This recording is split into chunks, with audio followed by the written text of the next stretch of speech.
जय हिंद। स्वागत है आपका दोस्तों। कैसे हैं आप लोग? और मैं हूं आपके साथ संजय यादव। आज सभी का वेलकम करता हूं। कुछ देर पहले आपने देखा होगा कि एक ट्वीट हनुमान बेनीवाल का सामने आया था जिसमें उन्होंने कहा था कि बड़ी संख्या में लोग जयपुर पहुंचे और आज अल्टीमेटम के तौर पर कहा जा रहा है सरकार को एसआई भर्ती परीक्षा रद्द करने की मांग को लेकर। पहली बार ऐसा है कि इस पूरे भर्ती परीक्षा को लेकर आपने देखा होगा कि सही तरीके से आंदोलन चलता हुआ दिखाई दे रहा है।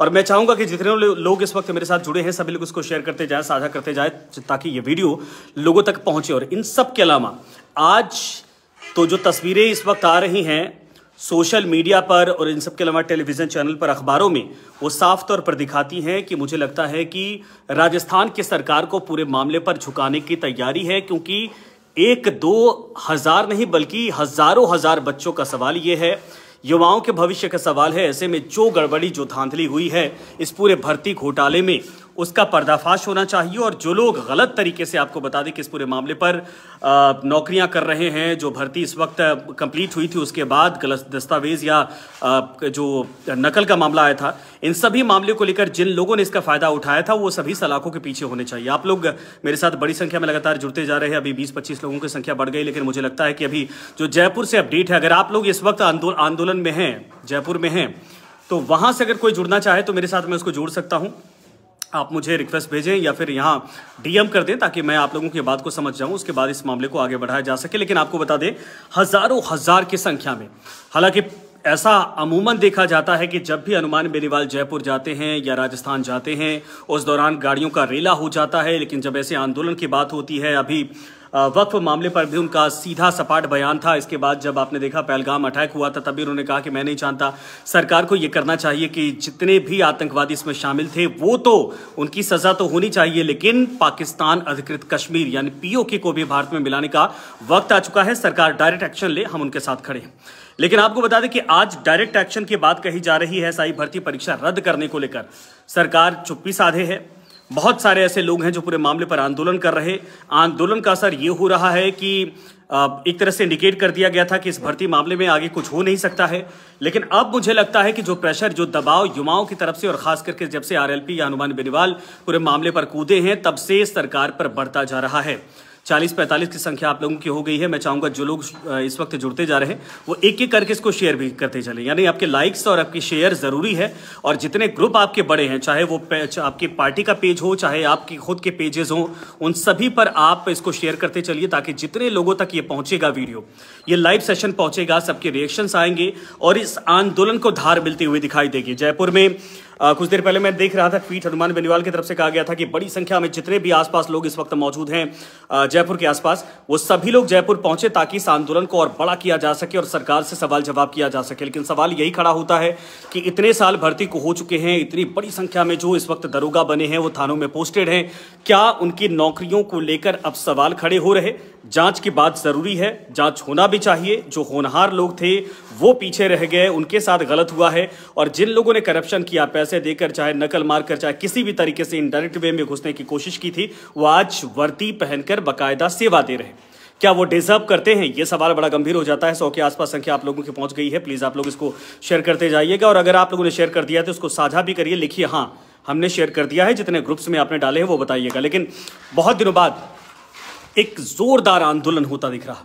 पिछले दिनों हमने देखा था, हमने एक सवाल पूछा था, क्या हनुमान बेनीवाल को मुख्यमंत्री की दावेदारी पेश करनी चाहिए? क्या आने वाले वक्त में यह माना जाए कि बेनीवाल साहब प्रदेश की बागडोर या कमान अपने हाथों में ले सकते हैं, संभाल सकते हैं चुनाव के बाद?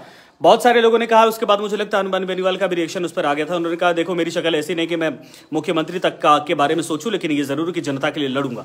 और जब जनता के लिए सरकार से लड़ने की बात होती है तो सूबे में एक ही 2 नाम गिने चुने हैं, आपको पता है।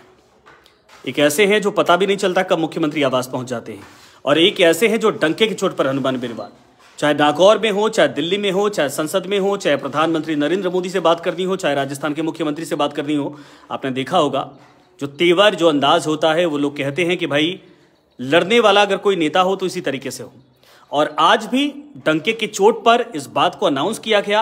अब सरकारी सिस्टम उनको रोक ले, रास्ते में कह दे सुरक्षा की गारंटी हमारी नहीं है, या फिर थ्रेट है, सिक्योरिटी थ्रेट है, तो हो सकता है कि इस बात को थोड़ा डाउन करने की कोशिश की जाए। लेकिन यह जरूर है कि अगर अनाउंस करके बाकायदा चुनौती देकर वहां पर पहुंचने की बात कही जा रही, कार्यकर्ताओं को इकट्ठा किया जा रहा, यह कहा जा रहा कि सरकार इस पूरे मामले पर संज्ञान ले और भर्ती को रद्द करे। एक बॉर्डर लाइन या बॉटम लाइन कह सकते हैं कि जो इससे मैसेज जाता है कि सरकार भर्ती को रद्द करे, ताकि जो नाइंसाफी जो डिजर्व करते थे कैंडिडेट उनके साथ हुआ है, ये एक तरह से उसकी जांच होकर सच्चाई सामने लाई जाए।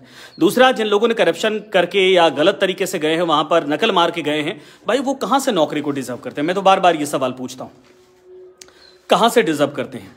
अगर कोई भर्ती निकली है, वो भी पुलिस जैसी भर्ती, दारोगा जैसी भर्ती, और मैं गलत सर्टिफिकेट दे दूं या नकल मार कर पहुंच जाऊं, पैसा देकर पहुंच जाऊं, क्या मैं उस नौकरी को डिजर्व करूंगा? या मेरा मकसद यही होगा कि जितना हमने पैसा दिया पहले वो रिकवर करो, उसके बाद पैसा ही कमाओ?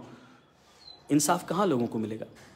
तो राजनीति तो वो एक तरह से चश्मा होता है ना, वो छन्नी होती है जो साफ लिए इस पूरे मामले पर ये बड़ा आंदोलन किया जा रहा है। देखिए, बहुत सारे लोगों ने इस वक्त कमेंट करना शुरू कर दिया है।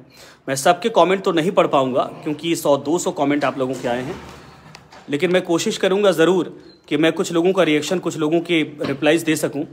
और जो लोग वहां पर पहुंचे हैं वो लोग मेरे साथ अगर जुड़ना चाहें तो प्लीज़ आप लोग इसको शेयर करिएगा, साझा करिएगा और मुझे नोटिफिकेशन भेजिए ताकि मैं आप लोगों को ऐड कर सकूं और आपकी बातें सामने आ सकें। लेकिन आज मुझे लगता है कि शाम तक हो सकता है कि भजन लाल शर्मा मुख्यमंत्री की तरफ से कोई रिएक्शन जरूर होंगे। नहीं होंगे तो जिसकी जिम्मेदारी बनती है विभाग की तरफ से, वो इस पूरे मामले पर सफाई देगा, क्योंकि मामला बहुत बड़ा हो चुका है और सरकार पर दबाव लगातार बनता जा रहा है। ऐसे कंडीशन में या तो भर्ती रद्द करने की स्थिति पैदा होगी या फिर सरकार साफ तौर पर कह दे कि इस पूरे मामले पर चूंकि कई साल हो चुके हैं, जो लोग वहां पर नौकरियां कर रहे हैं, सर्विस दे रहे हैं, अब उसको एक तरह से रिवर्स करना बड़ा मुश्किल है। ऐसे हालात में सिचुएशन को संभालने के लिए जांच की बात जरूर कही जाएगी, लेकिन ये भर्ती रद्द करने की स्थिति में नहीं जा सकती है सरकार। 2-3 जवाब का इंतजार है। आप लोग क्या सोचते हैं जरूर लिखिएगा, लेकिन ये जरूर है कि जो लोग वहां पर पहुंचे हैं वो अपनी बातों को लिखें। यहां पर उम्मीद करते हैं शाम तक इस पूरे मामले पर कोई न कोई रिएक्शन जरूर हो।